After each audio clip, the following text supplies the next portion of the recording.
ঈদুল আজহার ছুটিতে রাজধানীর মিরপুর জাতীয় চিড়িয়াখানায় ছিল দর্শনার্থীদের ব্যাপক উপস্থিতি। শিশু থেকে বড় সব বয়সী মানুষই পরিবার নিয়ে ঘুরতে এসেছেন চিড়িয়াখানায়। তবে সবার বাড়তি আকর্ষণের কেন্দ্র ছিল ডোনাল্ড ট্রাম্প নামের বিরল সাদা মহিষটি। আসলে খুব এক্সাইটিং ব্যাপারটা, মানে সবাই এটা নিয়ে কথাবার্তা বলতেছে কিছুদিন ধরে সোশ্যাল মিডিয়াতে, দেখে আসলে খুব ফানি লাগতেছে আর কি বিষয়টা, বাট এক্সাইটিং যে একটা ডিফারেন্ট প্রজাতির একটা বাফেলো এখানে আছে, এটা দেখাটাই একটা সুন্দর। ডোনাল্ড ট্রাম্পকে দেখে সবচেয়ে আমি আর কি আনন্দিত হচ্ছি তো বটেই, আবার অদ্ভুত একটা বিষয় লাগতেছে যে ও এই কোরবানিতে ডোনাল্ড ট্রাম্পকে দেখার জন্যই আমরা আজকে চিড়িয়াখানা উপস্থিত। এই ডোনাল্ড ট্রাম্পের অবশেষে পেয়ে গেলাম আমরা। অনেকেই মহিষটিকে দেখতে ভিড় করছেন, তুলছেন ছবি ও সেলফি।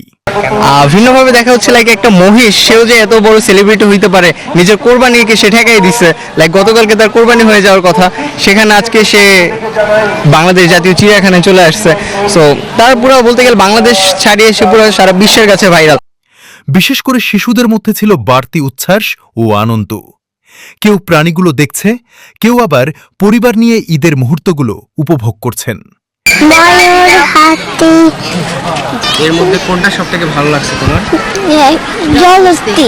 জলহস্তি। ঈদের পরের দিন তোমার চিড়িয়াখানাতে কেমন লাগতেছে? ভালো। চিড়িয়াখানা ঘুরে দেখা গেছে ঈদের আনন্দে দর্শনার্থীদের মুখে ছিল হাসি আর উচ্ছ্বাস। তামিম ইমন, কণ্ঠ বাংলা।